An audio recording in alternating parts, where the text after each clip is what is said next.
Praise the Lord. He is the great fountain. Kung saan tayo umiinom, He is the great fountain that never runs dry. Praise God.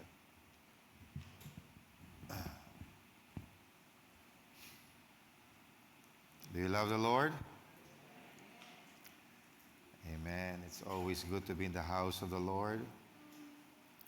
And I believe that the Lord always strengthens His people by His word. Pagkat ito ang pagkain ng ating kaluluwa. So I'd like you to turn your Bible with me in John chapter 4.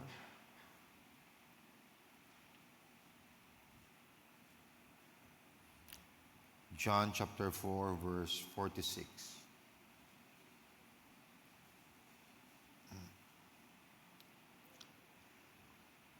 John 4, verse 46.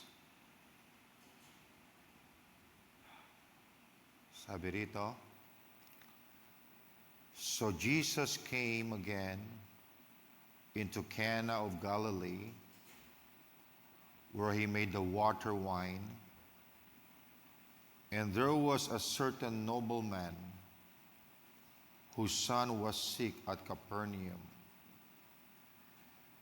When he heard that Jesus was come out of Judea into Galilee, he went unto him and besought him that he would come down and heal his son, for he was at the point of death.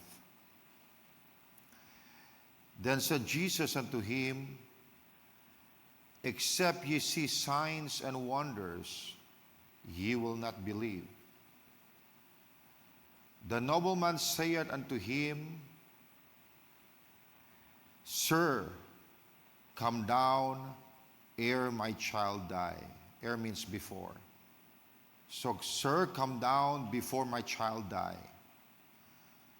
Jesus saith unto him, Go thy way, thy son liveth. And the man believed the word that Jesus had spoken unto him, and he went his way. And as he was now going down, his servants met him, and told him, saying, Thy son liveth. Then inquired he of them the hour that he began to amend. And they said unto him, Yesterday at the 7th hour the fever left him. So the father knew that it was at this same hour in the which Jesus said unto him, Thy son liveth, and himself believed, and his whole house.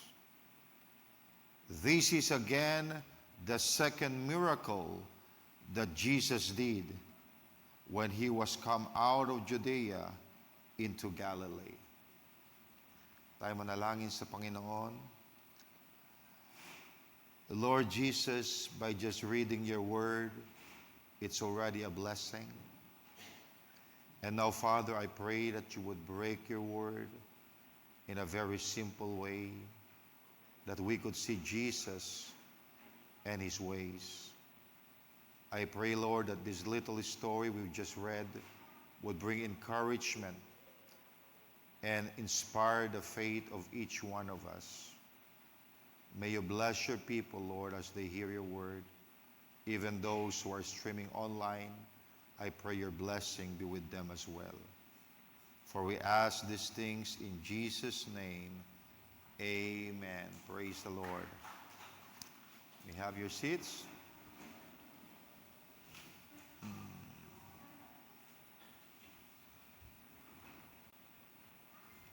Alam nyo,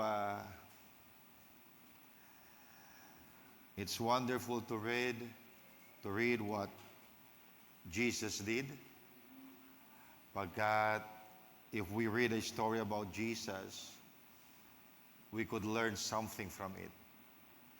Because we could learn his ways and we could learn certain principles sa mga bagay na ginagawa ni Kristo. At ngayong gabi, I'd like to to preach a message I entitled, Taking God at His Word. Taking God at His Word. Now, as you can see, this is the first healing that Jesus did in His public ministry. But this was the second miracle that Jesus did. Pagkat binanggit niya sa verse 52 that this is again the second miracle that Jesus did. Pagkat we know that the first miracle was in John chapter 2, how Jesus turned the water into wine.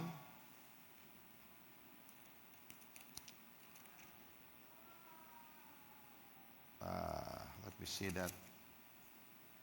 Yes, it was there, okay. So that was the first miracle. Jesus turned the water into wine. And the second miracle was the healing of the nobleman's son. So this was the second miracle, but this was the first healing that Jesus made in His public ministry. At alam niyo mga kapatid, isn't it interesting to know that the first person that was healed in the ministry of Jesus was not healed instantly? Because the Bible says that the nobleman's son began to amend in that hour. Ibig sabihin dyan, nagsimulang gumaling sa oras na yon. So do not miss that. Sinabi dyan, began. Ibig sabihin, nagsimula. So what does that mean? That means that the fever left him and he began to get better and better until he was finally all right. Ibig sabihin, nawala ang lagnat at unti-unti siyang gumaling hanggang siya ay tuluyang naging maayos. Sa mga kapatid, makikita nyo, it was not instant, but it was real. Hindi man agad-agad, pero totoo ang kagalingan. You see, sometimes we miss it when we expect everybody to be healed immediately or instantly. And because nothing happens immediately, anong usually nangyayari sa tao? We get discouraged, we lose heart, we stop believing. But listen carefully. We should not turn the switch of faith off just because it was not instant. Hindi dahil hindi ito instant, hindi ibig sabihin na hindi na kumikilos ang Diyos. Naniwala tayo dyan? Pagkat napakarami, or I could give you several examples in the Bible about gradual healing. If you remember also, in the time of Jesus, nang pinagaling niya yung bulag, when He anointed the eyes of the blind, at sabi niya, tumingin ka, sabi ng bulag, I see men walking as trees. Nakakita na siya pero malabo pa. He could see men like trees walking. So Jesus anointed again the eyes, hinawakan niya muli ang mata, and then he could see men clearly. So what was that? That was healing in stages. And if you also remember, okay, nang pinagaling niya yung 10 lepers, sabi sa Bible, as they went, they were healed. Nang ibig sabihin, hindi agad instant na nangyari, but as they were obeying the word, okay, healing took place. So nakikita natin na God could heal gradually and God could heal instantly. And we learned that from the very first healing that Jesus did.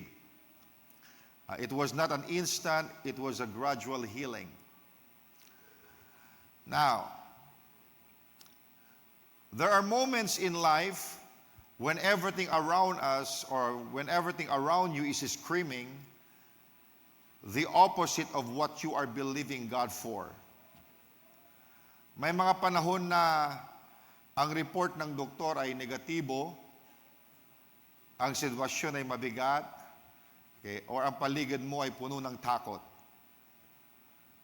So parang sinasabi ng lahat, wala ng pag-asa. But tonight, God is asking us one question. Will you take me at my word? Will you take me at my word? Panghahawakan mo ba ang aking salita?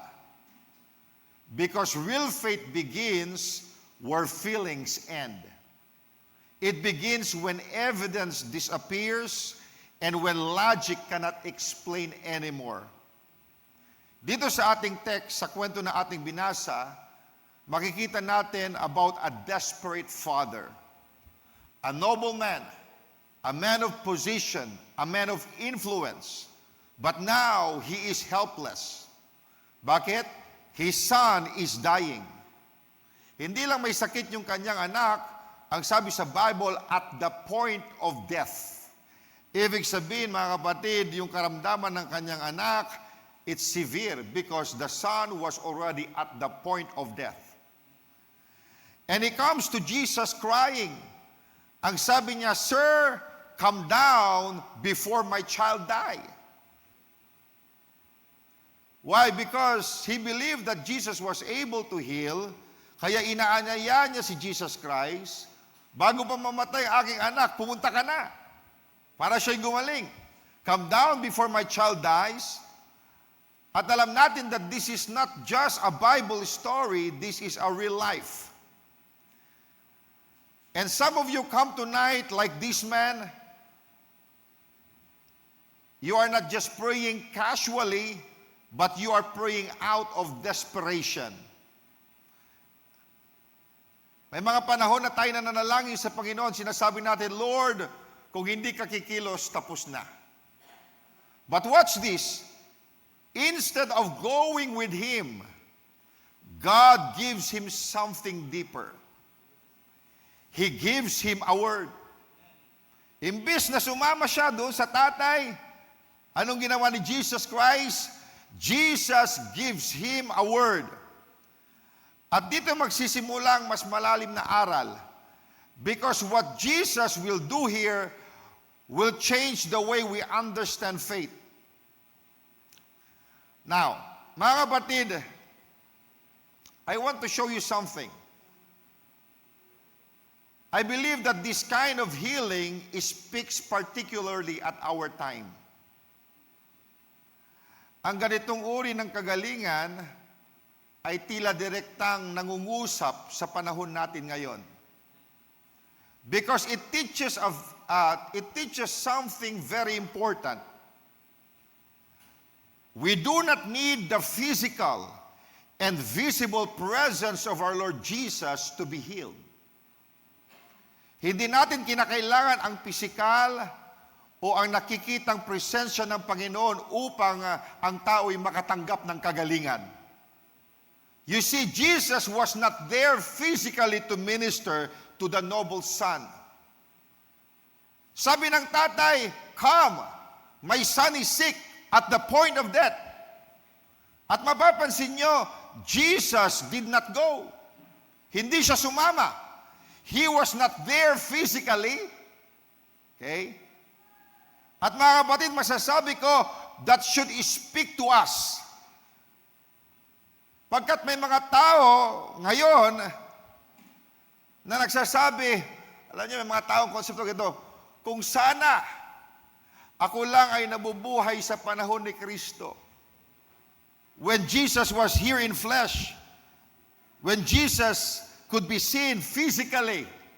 Okay. Sigurado wala na itong karamdaman ko. Di ba? May mga ganyang konsepto. Okay? They think that if Jesus was here physically, for sure, siguradong gagaling ako. And even meron kuminsan nag-iisip ng mga tao, because the Lord has done great signs and wonders sa panahon ni Brother Branham, may mga nag-iisip, kung sana nandito lang si Brother Branham. They were thinking of people or great servants of God with gifts of healing. Kung sana nandito lang siya, sana matagal na akong magaling. May mga ganong konsepto, mga kapatid. Now, catch this. But this story corrects that thinking because Jesus does not have to be there physically for you to be healed. You just need to take God at His word. Hindi kinakailangan physically nandito si Jesus Christ. Alam natin yung corporal body ni Christ nakaupo sa trono. Wala siya physically dito. Hindi mo kinakailangan makita siya physically para matanggap mo, mga kapatid, ang kagalingan o ang pangako ng Diyos. Kinakailangan lang, amen, you just take God at His word. Hindi mo na kinakailangan makita siya physically. If you could take God at His word, yung kanyang salita, yung kanyang pangako, it will become a reality in your life. Nag-ibig sabihin, you could see the manifestation of what He said. Are you catching that? Because we are living in that time that we don't see Him physically. But what you just need to do is take God at His word. Because this man's son was healed at a distance. Gumaling siya kahit wala doon si Jesus Christ physically. Do you see that? Do you believe that God heals at a distance? Kahit ikaw din. Amen. Yung gusto mong ipanalangin, mga kapatid, kahit wala ka mismo sa lugar na yon, you don't need to be there physically. If you could just take God at His word, miracles could happen. So, gumaling yung bata, bagamat si Jesus Christ wala doon physically. Diba? So, you may not see Jesus physically. Hindi man natin siya nakikita ngayon. But we have His word. Nasa atin ang kanyang salita. Now, if Jesus is not depending on His physical presence, then what are we supposed to depend on? Now, the answer is simple. His word. You may not see Jesus physically, but if you take God at His word, miracle happens. Are you catching that? Amen. Hindi mo kinakailangan mag-wish, o sana nabuhay ako sa panahon ni Christ. Amen. Pwede siyang kamayan, pwede siyang makausap physically, mga kapatid. Kahit wala yung physical body ni Jesus Christ ngayon. Amen. If you can take God at His word, miracle happens. Healing could manifest. Now let's go deeper.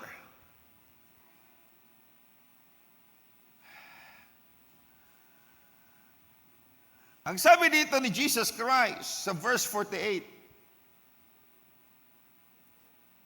Then Jesus said unto him, Except ye see signs and wonders, ye will not believe. Now, sabi sa verse 47, before that, tingnan natin. And he heard that Jesus was come out of Judea into Galilee. He went unto him and besought him that he would come down and heal his son. That was the purpose of the nobleman coming to Jesus, that he would come down to their place in Capernaum, okay, to heal his son, okay, for he was at the point of death. Okay, malubhana ang kondisyon ng bata, ng kanyang anak. He was already at the point of death, and he wanted Jesus to come there physically, okay, so his son could heal. So ang kanyang mentality, kinakailangan physically pumunta si Jesus Christ doon para gumaling yung kanyang anak. But Jesus was also teaching him that his son could be healed kahit wala siya doon physically. Are you catching that? Now, at anong sabi ni Jesus Christ sa verse 48? Then said Jesus unto him, Except ye see signs and wonders, ye will not believe. Now, parang ang tigas pakinggan, di ba? But Jesus was not rejecting the man. He was correcting his kind of faith. Kumbaga, sinabi yan ni Christ, pagkat inaangat niya ang kanyang pananampalataya. Pagkat ang mga Hudyo, hindi sila maniwala until they would see signs and wonders. Okay? So mga kapatid, okay, you could see here na merong, I could say, let me say this first. Alam natin that there are two kinds of faith. I already taught that. Okay, merong sense-based faith. Ito yung pananampalataya that is based on the senses of the body, human senses. Nandiyan yung sight, hearing, touch, smell, and taste. Okay? Ayan ay tinatawag na natural human faith. Natural human faith. Ito yung faith na maniniwala ko kapag nakita ko na. Or I will believe it when I feel it. Kung nadama ko na, maniniwala ko. So this is the kind of faith that depends on sight, feelings, circumstances, or the senses of the body. At alam natin, kahit hindi mananampalataya, kaya nilang maniwala kung nakita na nila. Tama ba? Why? Because this is a human kind of faith. Now, okay, kung sinabi ni Brother Nazareno, okay, si pastor na nagpipreach ngayon, okay, naniniwala ka kasi nakikita mo at naririnig mo. Okay? Why? Because yung kanyang sinabi, it is based on the senses of the body. Now, so that mayroong tinatawag na sense-based faith. We could call this the natural human faith. Or you could call it head faith. Okay? Pero may tinatawag na word-based faith. Ibig sabihin, Bible faith. Anong klase pananampalataya ito? Naniniwala ako kasi sinabi ng Diyos. Okay? Kahit wala pang ebidensya, kahit walang sign, amen, naniniwala pa rin ako pagkat sinabi ng Diyos. At ito ang gustong ituro ni Jesus Christ doon sa nobleman. But if your faith depends on what you see, it will collapse when changes or when nothing changes. Why? Pagkat mahinang pundasyon kung ang iyong paniniwala ay base sa senses ng body. Kaya kung wala kang nakikita, magkukulaps yung paniniwala mo. Kaya nga tinuro ko sa inyo yung Thomas faith at Abraham's faith. Amen. Ano yung Bible faith? Abraham's faith. Pagkat sabi sa Bible sa 2 Corinthians 5:7, for we walk by faith, not by sight. So yung Bible faith, hindi base sa senses because sight is a sense of the body. Ang sabi dyan, tayo lumalakad sa pananampalataya, not by sight. Why? Because real faith, Bible faith, word-based faith is not based on the senses. It is based on what God said. Amen. Kahit kahit hindi pa na-detect ng senses mo, ng body mo, ng senses ng body mo, naniniwala ka na dahil sinabi ng Panginoon. Now, parang ganito yan. Nanalangin ka, you believe, but the next day, wala pa ring pagbabago. Masakit yun, nanalangin ka na. Naniwala ka, pero the next day, wala pa ring pagbabago. And that the enemy will whisper, walang nangyayari. Hindi ka narinig. Tapos na yan.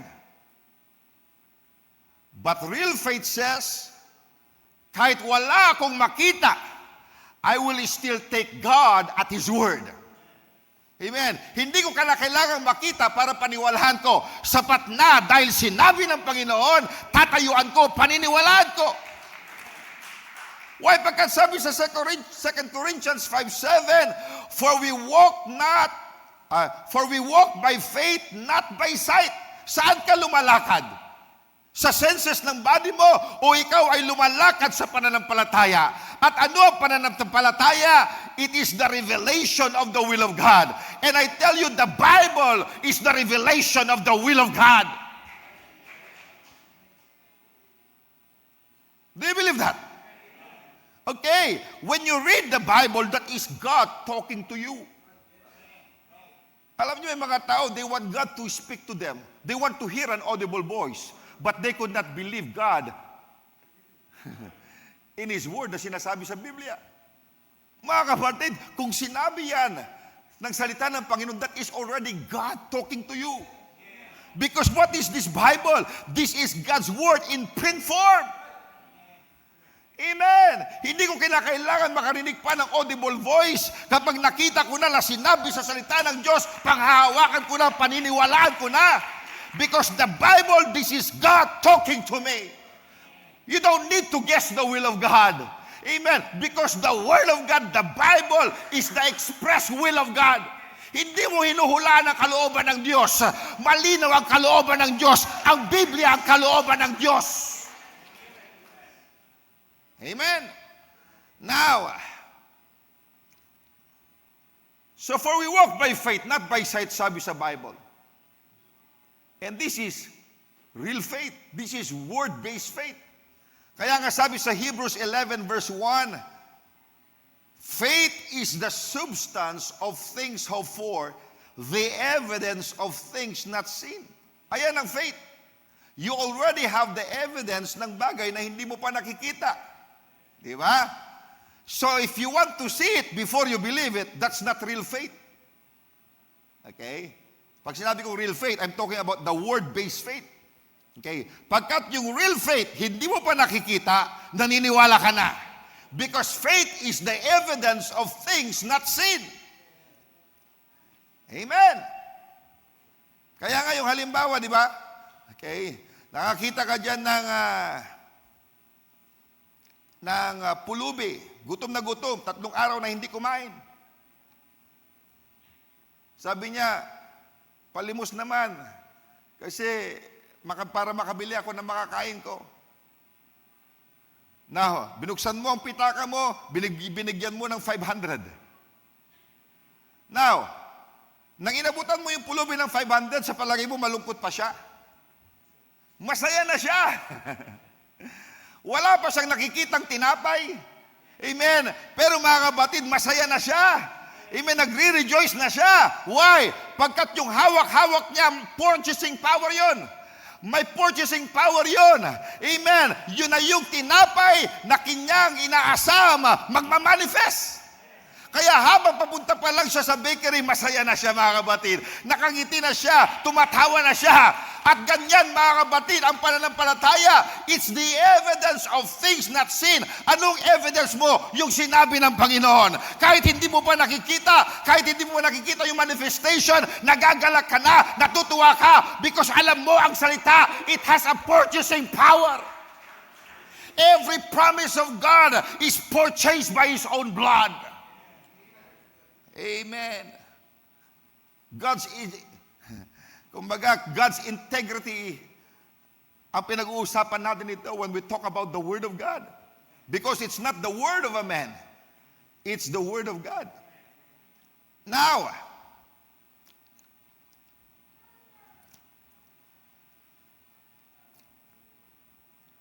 faith is the substance of things hoped for, the evidence of things not seen. Na mga kapatid, faith that needs to see is not Bible faith. But faith that believes without seeing, yan ang faith na gumagalaw ang Diyos. Amen? Why? Pagkat you are taking God at His word.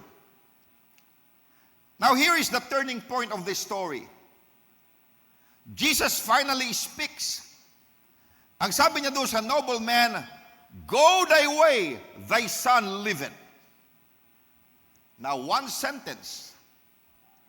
No prayer, no laying on of hands, no visible miracle, just a word.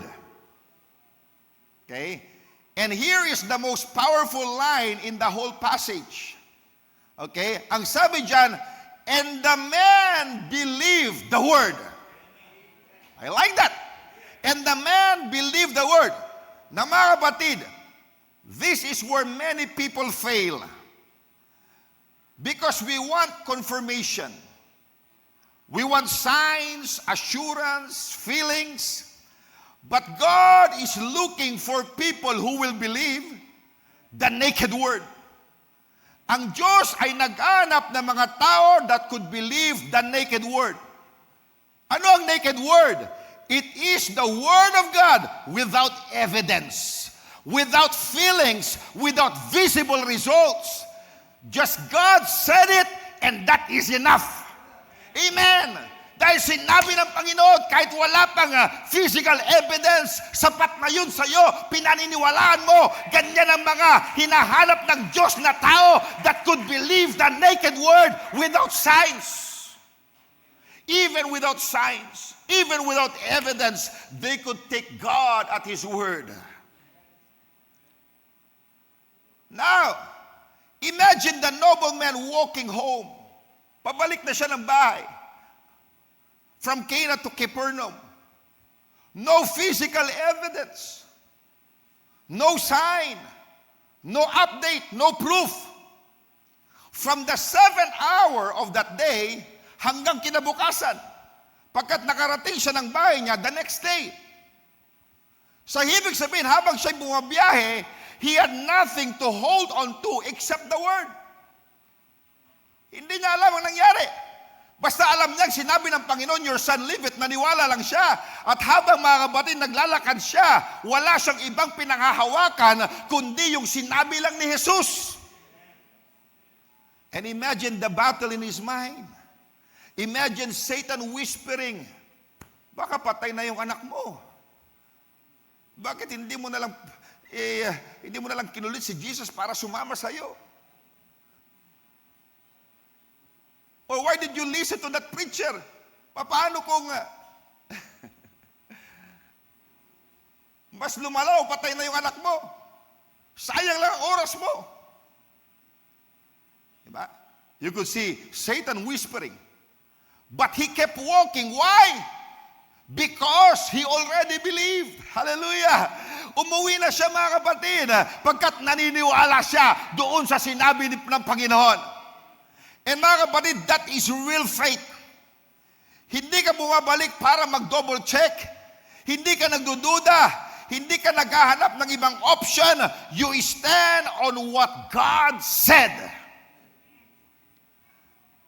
The Bible says in Romans 4:20 that Abraham staggered not at the promise of God through unbelief. Ibig sabihin, faith does not stagger, does not wave. Faith stands, faith walks, faith holds on kahit walang nakita. So Jesus just simply spoke a word to him. Basahin nga natin muli. Verse 50. Jesus said unto him, Go thy way, thy son liveth. And the man believed the word that Jesus had spoken unto him. And he went his way. So ano yung pinaniniwalaan niya? The word that Jesus had spoken unto him. Na wala siyang physical evidence na ang kanyang anak ay gumaling na dahil sa distansya. Diba? Pagkat siya'y nasa Cana, nandoon ang anak niya sa Capernaum. Wala siyang physical evidence na ang anak niya gumaling na pagkat malayo siya doon sa kanyang anak. Nakuha natin? Because it was the next day before he got home that his servants met him at sinabi sa kanya, thy son liveth. Diba? The next day niya lang nalaman nang siya'y papauwi at malapit na makarating, sinalubong siya ng kanyang mga servants at sinabi, thy son liveth. Okay? Pero makikita natin, he believed what was spoken unto him. Nagsinabi ng Panginoon, Go thy way, thy son liveth. Ano yon? Naniwala siya, it was by simple faith without sight or without signs. Basta naniwala lang siya. He took God at His word.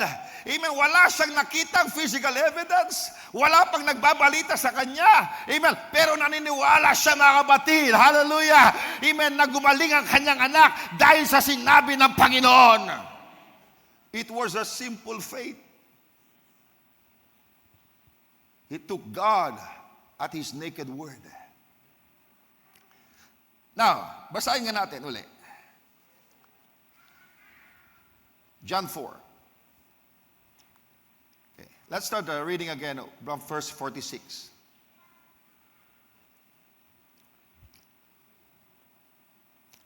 Sabi diyan, so Jesus came again into Cana of Galilee, where He made the water wine. And there was a certain nobleman whose son was sick at Capernaum. When he heard that Jesus was come out of Judea into Galilee, he went unto him and besought him that he would come down. So he would like Jesus to go to their place physically. For what purpose? And heal his son. Okay? For he was at the point of death. But Jesus was teaching him, I don't need to be there physically. Okay? Now, verse 48. So, lumapit yung nobleman, sabi niya, Jesus, come to my house. I want you to heal my son because he was at the point of death. Verse 48. Then Jesus said unto him, except ye see signs and wonders, ye will not believe. Kung hindi ka makakita ng signs and wonders, hindi ka maniniwala. The nobleman saith unto him, Sir, come down ere my child die. Come down before my child die. And Jesus saith unto him, Go thy way, thy son liveth. And the man believed the word that Jesus had spoken unto him, and he went his way. Now catch this. He didn't see any signs, and he didn't see any wonders. Now, do you see what Jesus was saying unto him? Na sinabi niya, except you see signs and wonders, you will not believe. Do you see what Jesus was trying to do? Jesus was leading this man to simple faith in His word. Kumbaga, Jesus tested the man's faith by simple words. Sabi niya, Go thy way, thy son liveth.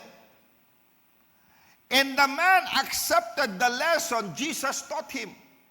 Ano yung lesson at gustong ituro sa kanya ni Jesus Christ? Believe the naked word. At ano ang resulta? And the child was made whole. You see, people would believe if they see signs and wonders. But that is not the Bible kind of faith. So what Jesus was doing here is He was trying to move him away from what we call the natural human faith or the sense-based faith. Anong ginagawa ni Christ? Okay. Tinatanggal niya yung nobleman doon sa tinatawag na natural human faith, which is a sense-based faith. He was moving him from natural human faith to the simple faith in His word. From sense-based faith to word-based faith. And Jesus was successful in doing it. Pagkat nagsinabi niya, Go thy way. Hallelujah. For thy son liveth. Amen. Naniwala yung lalaki. Wala siyang nakita physical evidence, pero naniwala siya doon sa sinabi ng Panginoon. At dito natin makikita how faith continues even without evidence. Now, you see that men didn't see any signs and any wonders performed. Now, the Bible did not say that he believed the sign. No. It says, he believed the word. Amen. Amen. The Bible says, and he went his way. Now, mga kapatid, that is very powerful. He did not argue with Jesus. Sabi niya, sigurado ka ba magaling na? Baka hindi naman. He did not argue. He did not insist. Sabi niya, hindi, Panginoon, kinakailangan sumama ka sa akin. He did not insist. He did not ask for proof.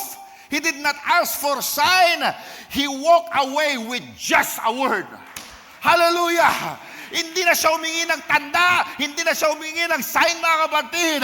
Ang dala-dala niya lang, amen, yung salita ng Panginoon, ayun lang yung pinaghahawakan niya. At mga kapatid, nais ng Diyos, ganun din tayo, mga kapatid. Wala pa mang tanda, wala pa mang physical evidence, kaya mo nang tayuan ang sinabi ng Panginoon. You could take God at His word. He walked away with just a word. Amen. Could we do that, mga kapatid? Or are you still waiting for a sign? Are you still waiting for visible manifestation para maniwala ka? Or mga kapatid, kung sinabi ng Panginoon, naniniwala ka na lang. Lord, sinabi mo, you supply my needs. Naniniwala na lang ako. Hallelujah. I could just take you at your naked word. Sinabi mo, ganito pa ang kondisyon ko. Parang wala pa rin pagbabago, pero naniniwala pa rin ako. Amen. Kaya magsasaya na ako. Magpapasalamat na ako. Magre-rejoice na ako. Why? Because you could take God at His word, even without evidence yet. So he walked away with just a word. So that man showed his faith by quietly going back home with no evidence. No physical evidence, no signs, no wonders. It was his faith in what Jesus said that brought it to pass. Inuulit ko, it was his faith in what Jesus said that brought it to pass. Alam ni Jesus na maniniwala siya. Amen. At sinasabi ko sa inyo, it is our faith in what Jesus said that bring it to pass in our lives. Kung gusto mong maging reality yung pangako ng Diyos, kung gusto mong mag-manifest ang bawat pangako ng Diyos, you just take God at His naked word. Hallelujah. Kung sinabi ng Diyos, maniwala ka na lang, kahit walang physical evidence, kahit baliktad pa yung kondisyon mo sa sinabi ng Diyos, maniniwala ka lang. Why? Because faith is not based on your senses. Faith is the revelation of the will of God. And this Bible is the express will of God. Mga kapatid, kung nakita ko sa Biblia, hindi ko na kinakailangan humingi sa Diyos ng panaginip o vision para maniwala ko. Amen. His word is enough for me. Dahil sinabi niya, tatayuhan ko. Dahil sinabi niya, ipapangaral ko. Kahit ako lang ang mangaral nun. Amen. Tatayo ako because I know that heaven and earth shall pass away, but His word will never pass away. Hallelujah. God keeps His word. God is not a man that He should lie. He will keep His word because we have a faithful God. Kaya nga sabi sa Bible, hold fast the confession of your faith. Huwag kang bibitaw sa iyong confession. Pagkat ang kino-confess mo ang salita ng Panginoon. Hold fast to your confession of faith. Why? Not wavering, sabi sa Bible, because He that promised is faithful. Hallelujah! Naniniwala ba kayo dyan? Amen. Bagamat wala ka pang nagkikistang physical evidence, naniniwala ka pagkat alam mo yung nangako ay tapat. Amen. The one who promised is faithful. And what He promised, He is able to perform. Now, praise God. Hallelujah.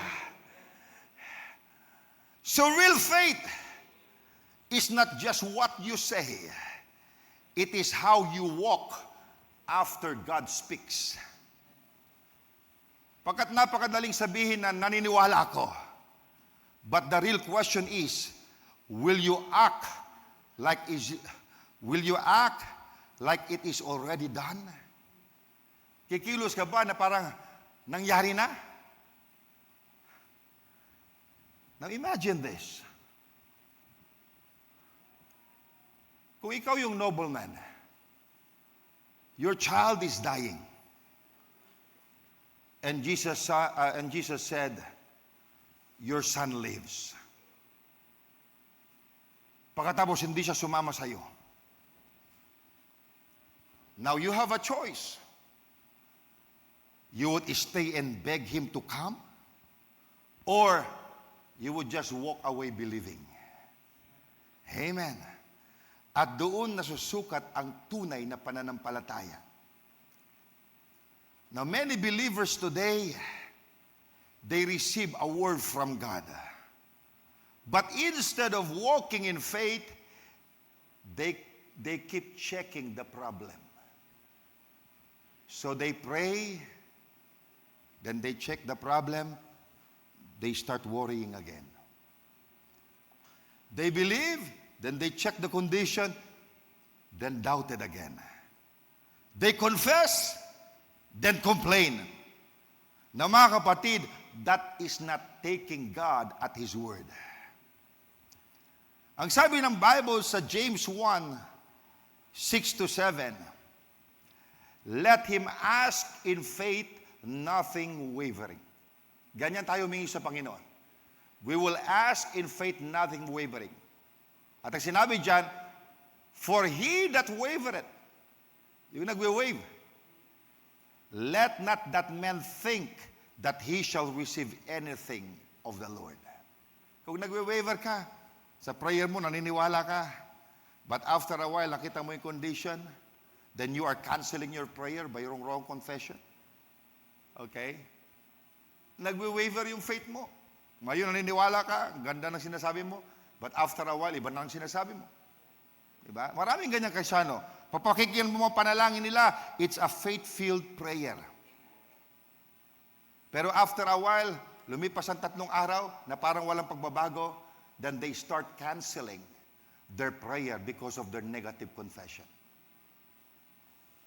At sabi ng Biblia, okay, kung nagwe-waver ka, do not expect something or do not expect anything from God. Amen. But because God wants a steadfast faith. Faith does not waver. Faith commits, faith stands, and faith always faith walks away settled. Ganyan ang pananampalataya. Parang umorder ka online. Nagbayad ka na. Confirm na yung order mo.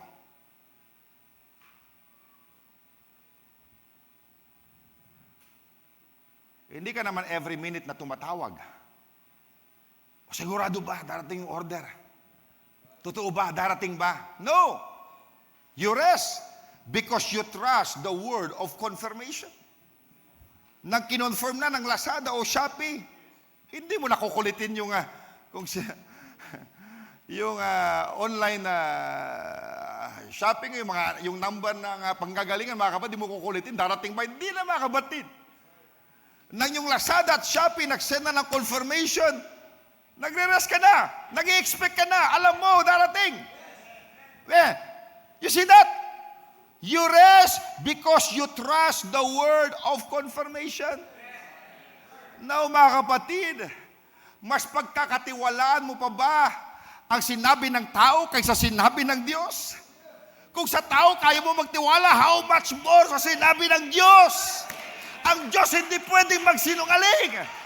Even if it is confirmed by His word, tayuan mo, maniwala ka, mag-expect ka. Pagkat sinabi niya, if God said it, settle it. If God spoke it, walk in it. If God promised it, rest in it. Panginoon, pinangako mo na, hindi na ako mag-struggle. Mamamahinga na ako sa iyong salita. Now notice this. The Bible did not record panic, anxiety, or second guessing. It simply says, He went His way. After niyang marinig, yung sinabi ng Panginoon, naniwala siya, sabi doon, He went His way. Hindi sinabi, nag-worry siya, o kinakabahan siya. Hindi. He just believed the word, and He went His way. He went His way. Na mga kapatid, sometimes the greatest expression of faith is not loud. It is quiet, settled walk. Tahimik pero matatag. Walang drama pero buo ang loob. Sinasabi niya, Lord, sinabi mo na, sapat na yon. Amen. Ganyan magsalita ang pananampalataya. Lord, sinabi mo na, sapat na yon. Naniniwala na ako, Panginoon. I don't care if the symptoms are still there. I don't care if the condition is still like this. Panginoon, dahil sinabi mo na, sapat na yon. Pinaniniwalaan ko na. Amen. If God said it, I believe it. If God promised it, I will walk in it. Even without evidence, I will stand on it. Ganyan ang pananampalataya. Na mga kapatid, some of you are waiting for a sign. Some of you are waiting for a feeling, for confirmation. But God is saying tonight, I already gave you my word. Ibinigay ko na sa inyo ang aking salita. Now, the question is not, Lord, will you do it? That's not the question. The question is, will you take Him at His word? Narinig mo ng salita. Binigay na ng Panginoon salita. Now the question is, would you take God at His word? And because this man walked in faith, something started to happen. Now, watch this carefully. When the nobleman was about to arrive home, the servant said, binalita sa kanya, marami sinabi siguro doon, marami siguro nagsuko sila ng servants, baka nag-aalala yung tatay niya, sabihin niyo na okay na yung anak, sige, puntahan niyo. Okay? So sinalubong siya ng mga servants before he was about he was about to reach home. The servant said, thy son liveth. But when he asked the time, ang sabi nila, yesterday at the 7th hour, the fever left him. Okay? Kahapon, nung 7th hour, yung kanyang lagnat nawala. But notice, the Bible says, he began to amend. Are you catching that? Now, don't miss that word. Okay? Sabi doon, began. Began. So, hindi sinabi, he was immediately perfect or he was immediately strong. No. He began to amend. In other words, he began to get better. Okay, nawala na yung lagnat. So, he began to get better. So, hindi agad-agad, nagsimula pa lang, okay, on the 7th hour. So, makikita natin that this case begins at a fixed moment, then develop quietly and gradually. It was not an instant healing. Kaya from this story, we learn to accept both instant healings and gradual healings. Why? Because they are both part of the plan of God. Now, mga kapatid, this is where many miss it. Because we expect instant results, but when nothing changes immediately, we quit. Kapag hindi agad nangyari, nadi-discourage tayo. nawawalan tayo ng gana. O binipitawan natin ang paniniwala natin. But this story is teaching us something powerful. God can heal instantly, and God can also heal progressively. You believe that? At pareho silang gawa ng Diyos. Na may mga tao rito, marahil, you prayed, you believed, you stood on the Word. But when you check your situation, parang wala pa rin nangyayari.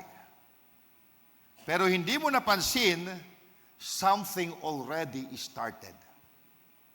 Hindi pa tapos, pero nagsimula na. Hindi pa kompleto, pero gumagalaw na. Hindi pa perfect, pero may pagbabago na. Why? Sabi sa Bible, He began to amend. Na parang may sakit ka. Hindi agad nag-manifest yung healing in a second. But suddenly, you can breathe better. Yung paghinga mo, mas maganda. Dati-dati hirap kang tumayo pero nakakatayo ka na. And you feel a little strength. Dati hirap kang matulog pero nakakatulog ka na ng mahimbing. Now, that is not nothing. This is the beginning of your miracle. Nakuha natin mga kapatid? Hindi kinakailangan instant lahat. Now, tinan niyo sinabi sa Bible sa Mark 4 verse 28.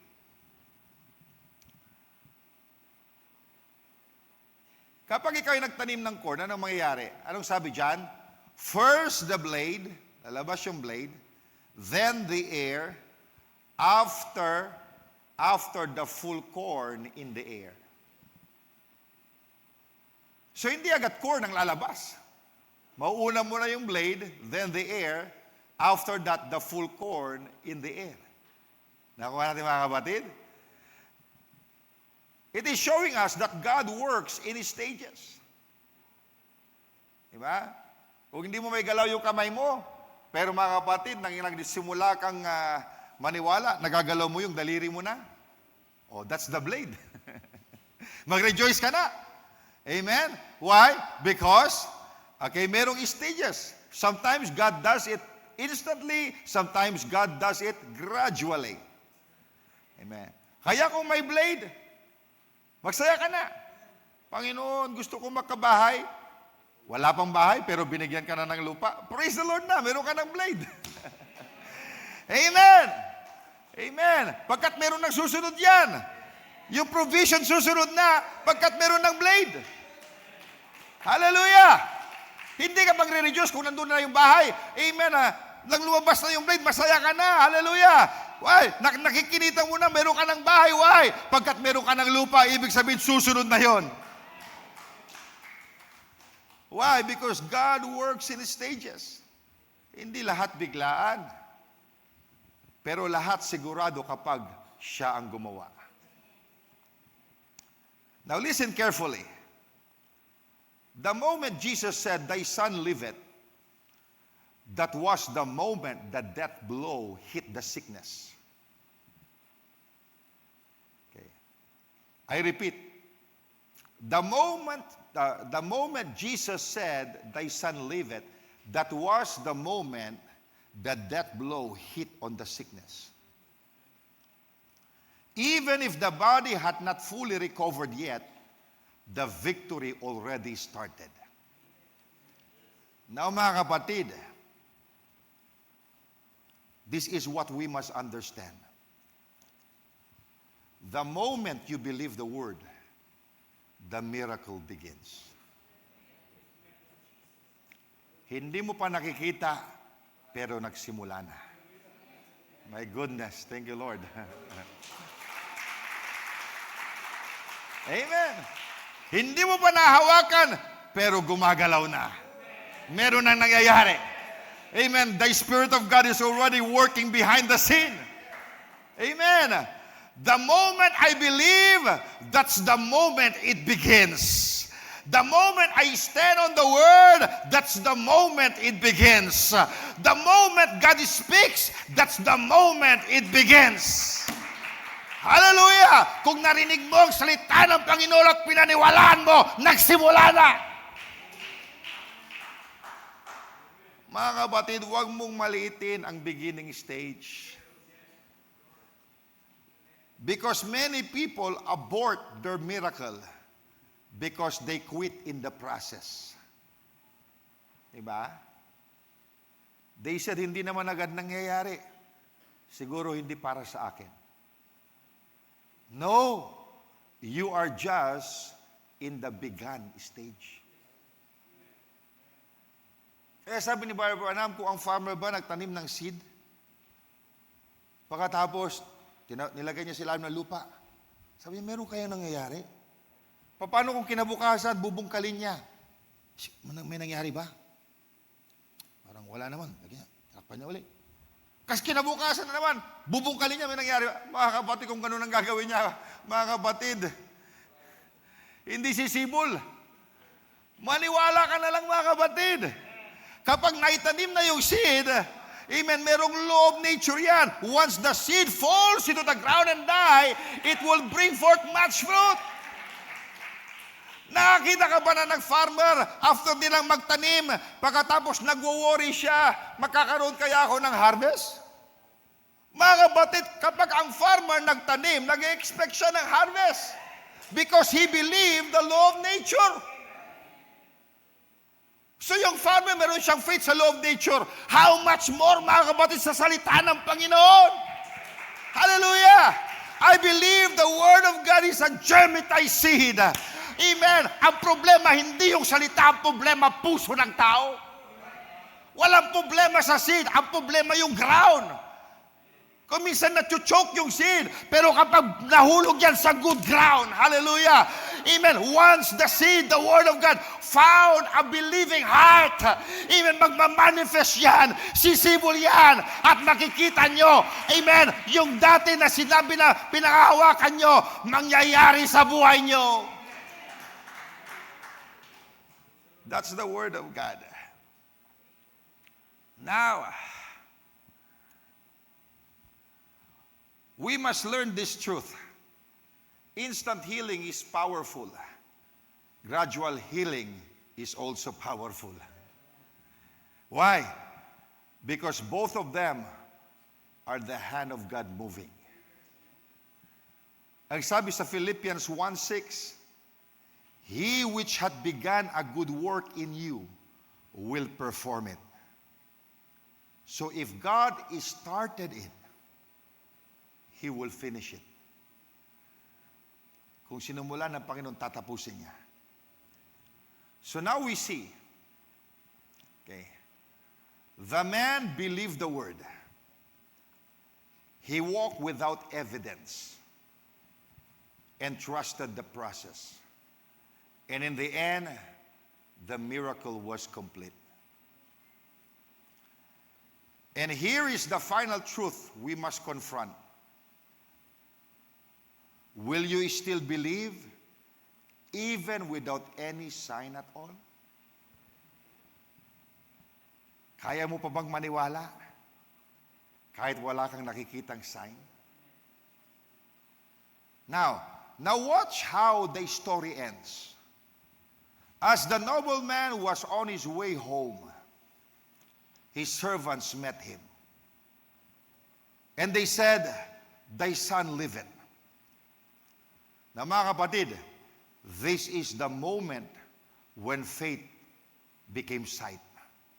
Nang ibig sabihin, pinaniwalaan niya nag-manifest. When promise became reality. When the word became flesh in his situation. But don't miss this. When he asked the time, they said, pagkat sabi niya, when did he begin to amend? Ang sabi nila, yesterday at the 7th hour. And that was the exact moment Jesus spoke the word. That means the miracle did not start when he saw it, when he saw it. The miracle started when Jesus said it. Na mga kapatid, your answer does not begin when you see it. Your answer begins when God speaks it and you take God at His word. Amen. Dahil yung mga iba sa inyo sinasabi, Lord, when will you move? But heaven is saying, I already move when I gave you my word. You are not waiting for God to act. God is waiting for you to believe. God is waiting for you to take God at His word. God has given His word. Anong gagawin mo na lang? Just take Him at His word. Ano sabi sa Isaiah 51 or Isaiah 55 verse 11? So shall my word be. At sabi pa dyan, it shall not return unto me void. Maniniwala ba kayo? That God's word will not return unto Him void? So if you confess God's word, it will not return unto Him void. It will manifest. Do you believe that? If God said it, He will do it. If God spoke it, He will perform it. At anong sabi sa Bible? Okay, basahin nga natin sa verse 53. Okay, so sabi sa kanya sa verse 52, yesterday at the 7th hour, the fever left him. Basahin na lang natin yung buo, verse 52. Then inquired he of them the hour when he began to amend, when he began to get better. And they said unto him, yesterday at the 7th hour, the fever left him. So yung fever, kasi yan a fever is also a sign that there's something wrong in your body. So the fever has already left. Okay? Yesterday at the 7th hour, the fever left him. So the father knew that it was at the same hour in which Jesus said unto him, thy son liveth. And himself believed, and his whole house. Why? Bakit naniwala yung kanyang whole house? Because he gave a testimony. Do you see that? Sabi dyan, and himself believed, hindi lamang siya, and his whole house. Notice, one man believed, and the whole house was impacted. Mga kapatid, your faith is not just for you. Your faith can touch your family. Your faith can bring salvation to your house. Your faith can change the atmosphere at your home. Amen. It could change the atmosphere of your home. One word from God, one act of faith can change everything. Kaya ngayong gabi, God is not asking you to feel it. God is not asking you to see it or to understand it. He is asking you one thing.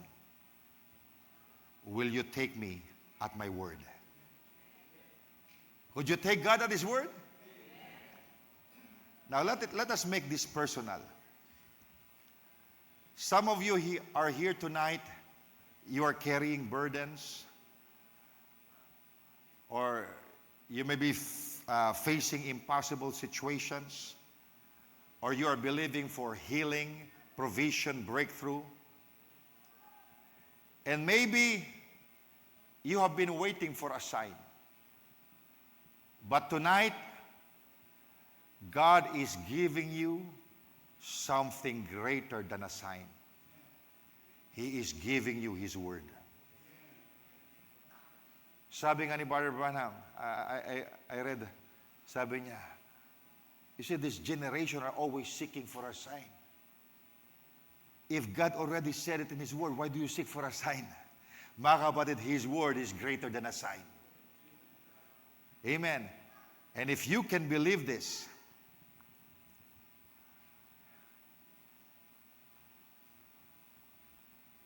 I want you to receive it in your spirit. Because the moment you believe, that's the moment it begins. Hindi mo pa nakikita, pero nagsimula na. Amen. May mga tinatayuan ako, pinapaniwalaan ko sa salita ng Panginoon na hindi ko pa nakikita, pero alam ko, the angels were already commissioned to manifest it. Why? Pagkat sabi sa Psalm 103, that the angels hearken to the voice of His word. Hallelujah. I confess the word, and the angels hearken. Amen. Kaya ka nangangaral ako ng angels. Amen. Huwag mong talian yung angels mo. Amen. Kung yung angels mo walang ginagawa. Mga ministering spirits sila, wala silang ginagawa pagkat tinatalian mo. If you confess the word of God, sabi sa Bible, angels hearken to the word, to the voice of His word. Mga kapatid, angels doesn't hearken to the cry or to the even a desperate cry kung walang paniniwala. Amen. The only thing that could move the angels of God when you start confessing the word of God, in spite of your circumstances. Kaya alam ko mga kapatid, merong mga ministering spirits na kumikilos na para tuparin yung aking pinaniniwalaan. Why? Because angels hearken to the voice of His word. Do you believe that? Now, praise God.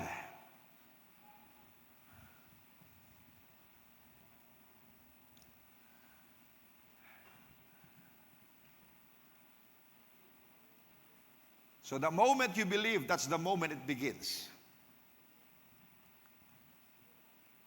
Niwala kayo? Hindi mo pa nakita pero nagsisimula na. Hindi mo pa nararamdaman pero kumikilos na ang Diyos. Hindi pa tapos pero sinimulan na ng Diyos.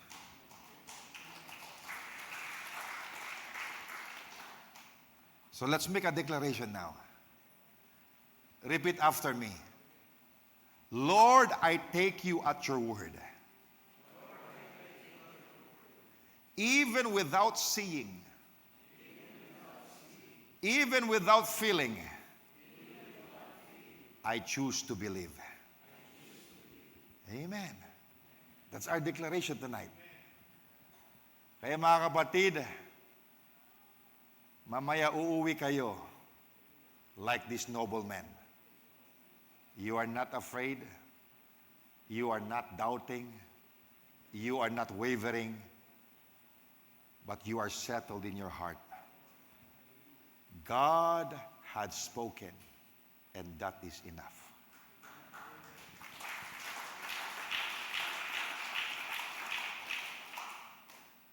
Because when you take God at His word,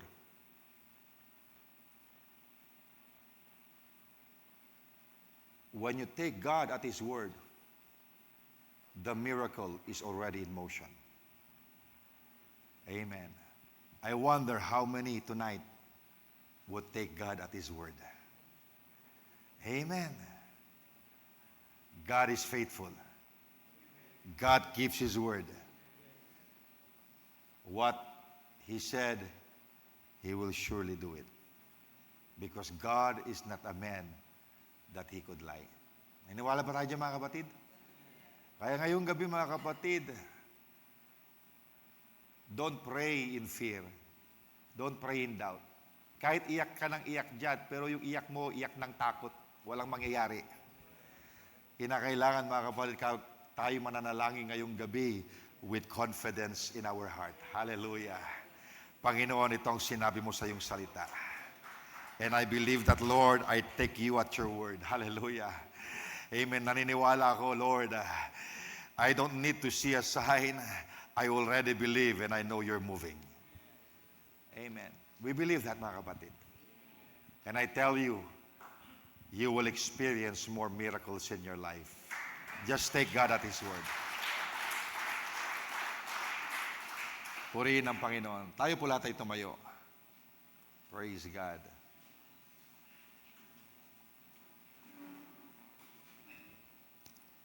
Praise the Lord. Hallelujah. God's word is reliable. God's word is dependable. Heaven and earth will pass away, but His word would never pass away. Ganyan ang salita ng Panginoon. Amen. Praise the Lord. Hallelujah. Amen, amen, amen. Do you believe Him? Do you trust Him?